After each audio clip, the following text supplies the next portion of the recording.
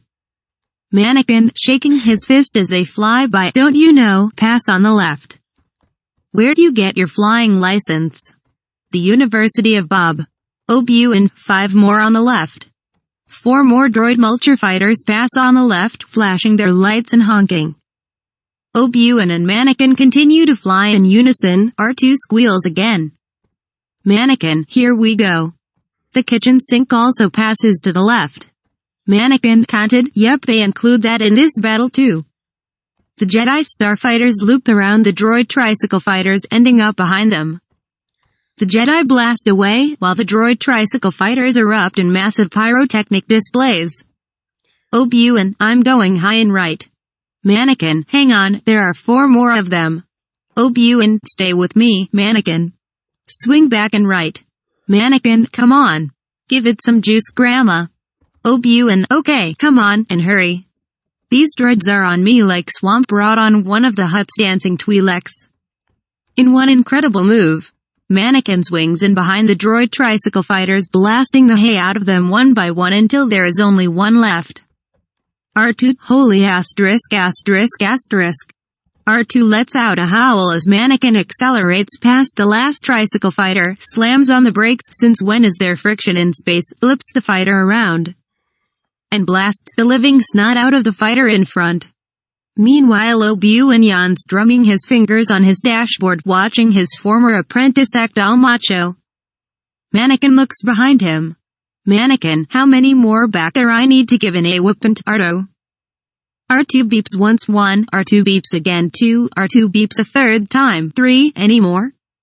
R2 beeps 5 more times rapidly, oh. Very funny, R2. Obi-Wan, Mannequin, you have 8 on your tail. Mannequin, dude, my R2 unit can count. Tell me something I don't know. Obi-Wan, 4 more closing from your left. Mannequin, thanks a lot. Obi-Wan, break right and go high. Mannequin, I'm going low and left. Obi-Wan shakes his head, knowing from having read the script just how low and left Mannequin would be going in the future. Obi-Wan sad-faced to himself, he still has much to learn. Mannequin swoops low across a Tinker Convention Battlestar, dodging flak as R2 tries to get a sentence out. Mannequin, hang on, R2. Obi-Wan, do you copy? I'm going to peep through the keyhole. Obi-Wan, too dangerous. First Jedi rule, don't get caught. Mannequin, sorry, no choice. Listen, you could come down here and thin the ranks a little. Obi-Wan drops in behind the Tinker Mulcher fighters as they chase Mannequin. Not beeps to Obi-Wan. Obi-Wan, come on Metamucil, keep me regular, steady, steady, now break left. Obi-Wan fires as he swings back and forth behind the Tinker Mulcher fighters, blowing away 4. Mannequin heads for a trench along the side of a Tinker Convention Battlestar. He flies into the trench, which ends in a conning tower with a small slit between 2 main struts. Laser fire erupts everywhere around Mannequin Starfighter. Hey guys, Brent here. Cue ball, Mannequin, switch on your targeting computer. Obi-Wan, you'll never get through there, it's too tight. Mannequin, I've heard that before. R2 whines nervously. Mannequin, don't worry, R2, I've done this before. He winks. Obi-Wan, Vo, use the Force, Luke. Reach out with your feelings. Mannequin, what the hell? Who's Luke? R2 squeals in a panic. On the VDU screen, ARTOO's squeal reads out, we're not gonna make it, no, we ain't gonna make it, we're not gonna make it anymore. Mannequin, wrong thought, R2. Mannequin slips through the narrow gap, sparks showering behind where he scraped through. The trailing Mulcher fighters crash in a fabulous display of pyrotechnics. Mannequin, I made it through, barely. He surveys the damage to his fighter's paint job. Damn.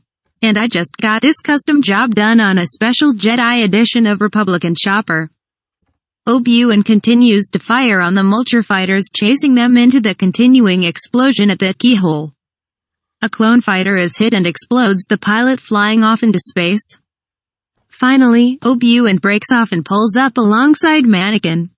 Clone Pool Hal Squad 7 joins the fight with the Tinker fighters. Cue ball, there are too many of them. 4 ball, 2 droids, corner pocket. 4 balls fighter rolls into position behind 2 Mulcher fighters and zaps them. Used to fire on the Mulcher fighters, chasing them into the continuing or looping behind 4 balls clone fighter. 4 ball, they're all over me, get them off my. The Mulcher fighters get into position behind 4 ball and start using their Mulcher blades to shred his fighter. Pieces fly off in a stream behind the Mulchers. 4 ball, I'm popping the top kernel. 4 balls escape pod rockets away from the fighter just before the Mulcher fighters chew into the engines, which detonate to fire on the Mulcher fighters. Tricycle fighter. Mannequin, I'm going to help them. Obi-Wan, no. They're doing their jobs, so we can do ours. Now, let's go. Another clone fighter is hit and bursts into flames. A Mulcher fighter raises its head to find a worthy target and locks on Mannequin and Obi-Wan's fighters, firing missiles at them. Mannequin, missiles. Pull up. Mannequin and Obi-Wan break right and left, and the missiles follow them.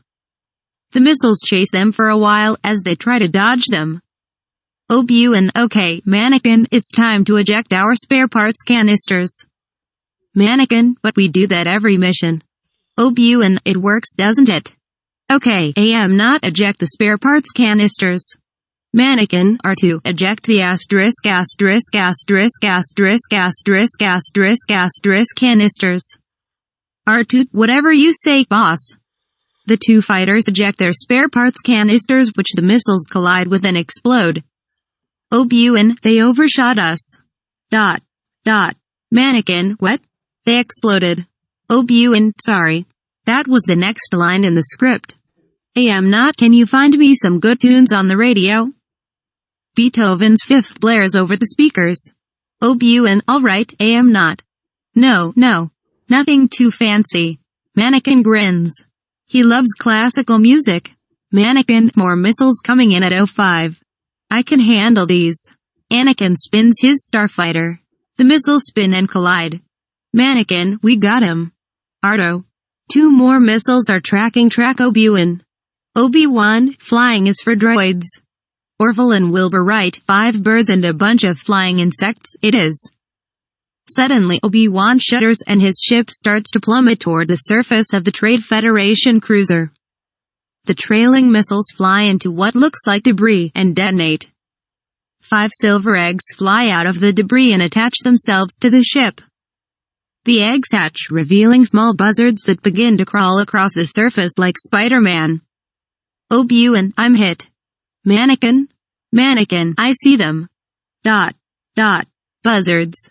The buzzards crawl across Obi-Wan's ship in a circle and start to tear it apart. Sparks erupt where the buzzards break into the wiring. One of the buzzards goes after Am-Not. Obi-Wan, Am-Not, be careful. You have one. Dot. Dot. Am-Not's head gets ripped off and flies away. Obi-Wan, oh dear. And I just installed a bar fridge too. They're shutting down all the controls. Mannequin, you think? Move to the right so I can get a clear shot at them. Obi-Wan, the mission. Get to the command ship. Get the cameo. I'm running out of tricks here. Mannequin, tricks. You were using tricks. Boy, silly Jedi Rabbi, tricks are for kids. Obi-Wan, shut up and get on with it. Takes the final bite of his trick cereal and drinks the milk. Mannequin moves into position just off Obi-Wan's left side and angles his ship so his guns are pointing at the droids crawling over Obi-Wan's starfighter. Obi-Wan, be careful. I'm still paying this thing off. Mannequin fires and vaporizes the 2 BUZZDARDS along with the left wing of Obi-Wan's ship. Obi-Wan, continuing, $$. Mannequin, steady. Dot. Dot. Steady. Dot. Dot. There are children watching. Obi-Wan, Mannequin, hold your fire. Dot. Dot. Hold your fire. You're not helping here. Mannequin, I agree, bad idea. Swing right. Dot. Dot. Ease over. Dot. Dot. Steady. Dot. Dot. Jab jab rings, steady, steady.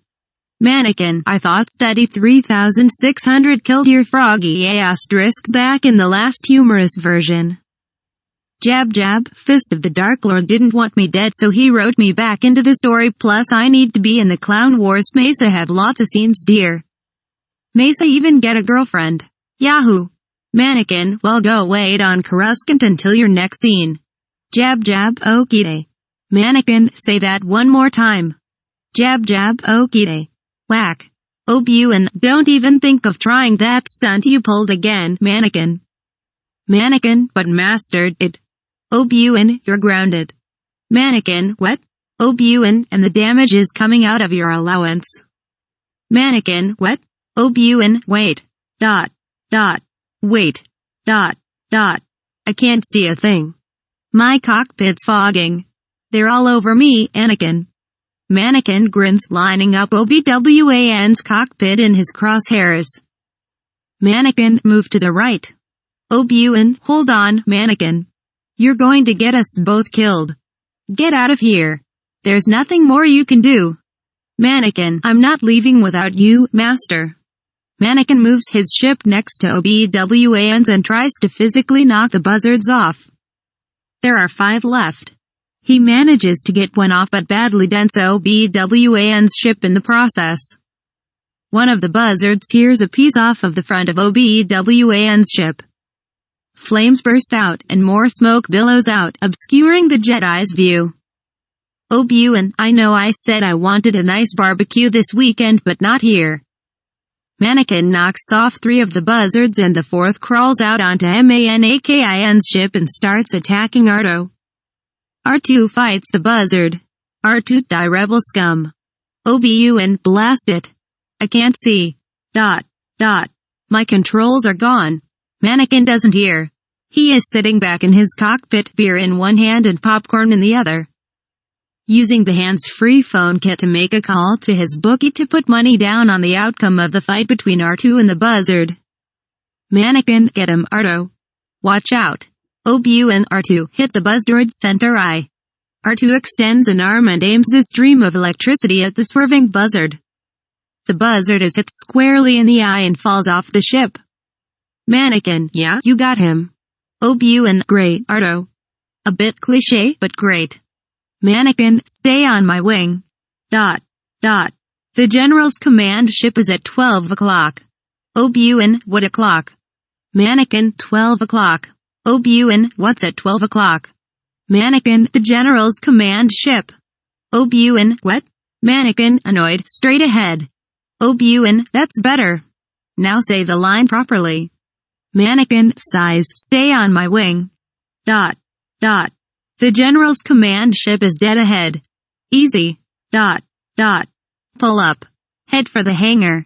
OBUN, have you noticed the shields are still up? Mannequin, oh. Sorry, master. OBUN, to himself, why me? Mannequin streaks ahead of OBWAN's disintegrating Jedi fighter and blasts the shield generator. It sparks and explodes. OBUN, oh, I have a bad feeling about this. Whack. A Jedi starship blows up. OBUN is panicking. OBUN, Anakin. Are you okay? Anakin? Speak to me. Mannequin, yay. I'm fine. That was somebody else. OBUN, oh Mannequin, thank goodness you're back. There were whispers that you've been killed. I've been living with unbearable dread. Mannequin, look out for the lasers. They barely avoid incoming fire from a huge battleship. George Lucas is cackling evilly behind the controls. George Lucas, and that's for mocking me. Ahead is a Trade Federation cruiser with bat-like Vulture fighters stalking around on the hull. The Vulture fighters transform into flight configuration, lift off the cruiser, and attack the Jedi starfighters. Mannequin, come on, master. OBUN, not this time. There's too much at stake. We need help. Oddball, do you copy? Oddball, OS copy, Red Leader. OBUN, mark my position and form your squad up behind me. ... SEO8 and Oddball's fighter cockpit space.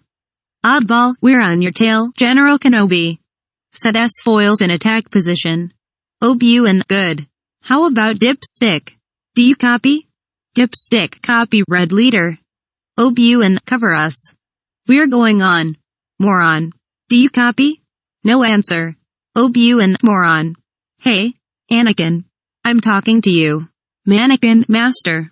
SEO9 and main hangar Trade Federation cruiser.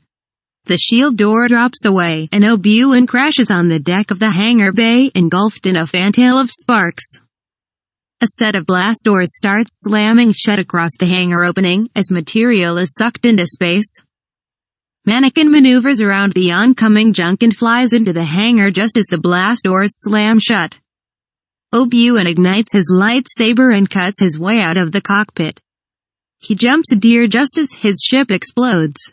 Battle droids rush at him from all directions. Mannequin jumps out of his ship and cuts his way through the battle droids to where OBUN is fighting. R2 pops out of the ship and follows Mannequin. OBUN, R2, locate the Chancellor. Mannequin, tap into the ship's computers. They cut down the last of the droids and follow R2 over to a computer wall socket. The two Jedi fight off 4 more droids as R2 tries to find the Chancellor. Finally, a hologram of the Trade Federation ship appears. OBUN, the Chancellor's signal is coming from right there. The observation platform at the top of that spire. Mannequin, I sense Count Dooku. ... Away Trade Federation cruiser. Mannequin, R2, I need you to stay with the ship. Tosses comlink to R2, who catches it. South Carolina 11 int. Bridge Trader Convention cruiser.